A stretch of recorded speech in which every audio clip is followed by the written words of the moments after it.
Walt Disney's Winnie the Pooh and Eeyore's Tale.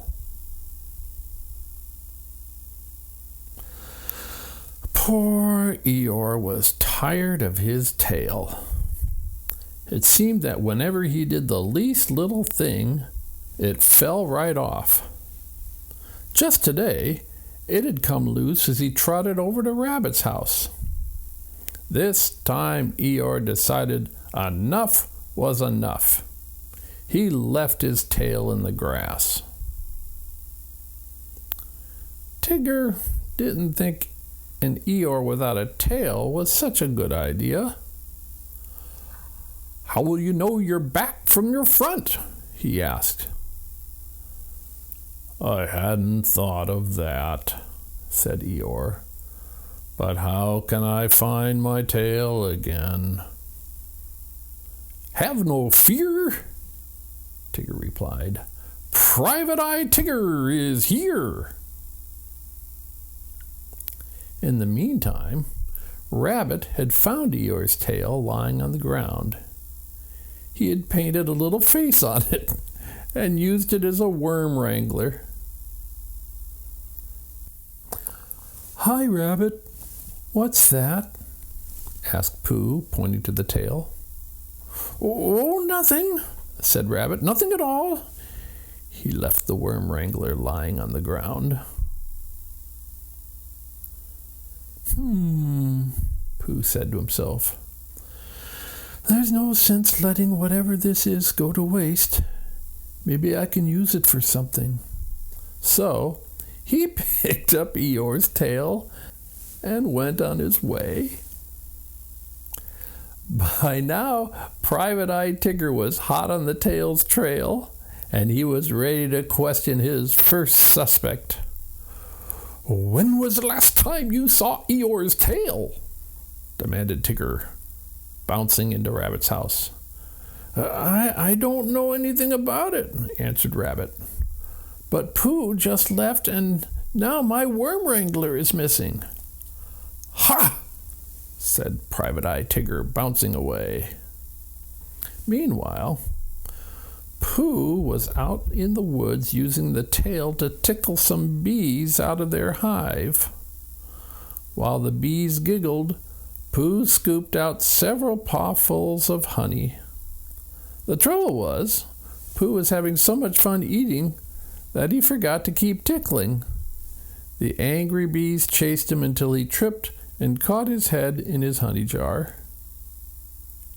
Pooh rolled down the hill until he smacked into Eeyore, Rabbit, and Tigger. "Give Rabbit back his worm wrangler," Tigger ordered. "I don't know anything about a worm wrangler, but I'm missing a bee tickler," said Pooh. "Will you help me find it?" Not far away, Piglet was shaking with fear. He had spotted Eeyore's tail waving from a bush, and he didn't trust it one little bit. "That looks like part of a very large animal," said Piglet, who was a very small animal. "I wonder what's attached to the other end." The wind deposited the tail at Piglet's feet. Piglet was relieved to see that nothing was attached to the tail. "I'll make this into a bully bamboozler," he exclaimed. "It will be perfect for scaring off very large animals." And so he got a balloon and some paint and went to work. Tigger, meanwhile, was still scouring the woods looking for whoever had stolen Eeyore's rabbit, Rabbit's worm wrangler, and Pooh's bee tickler. He thought it might be Piglet. Then the bully bamboozler appeared. The bully bamboozler looked just like the picture of Piglet that Tigger had drawn on a wanted poster, and that picture looked nothing like Piglet at all. When Tigger snatched the balloon, it burst, sending Eeyore's tail flying. When Owl flew by and saw Eeyore's tail, he was astonished. "That looks exactly like my Uncle Torbert's bell rope," he exclaimed. "I must have it." And so he happily scooped up the tail and carried it back home. Tigger saw the whole thing. "So Owl's the one," he said.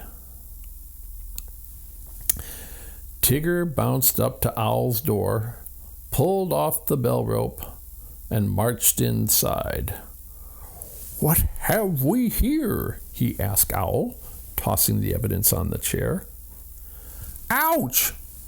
cried Eeyore. He had finally found his tail by sitting on it. "Aha!"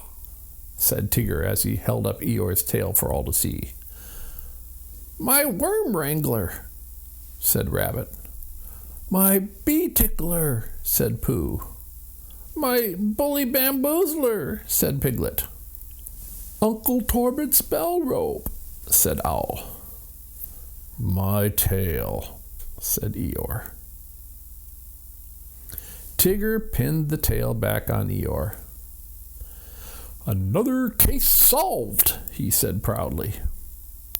"Thank goodness," said Eeyore. "I never knew how much I missed my tail until it wasn't there to fall off."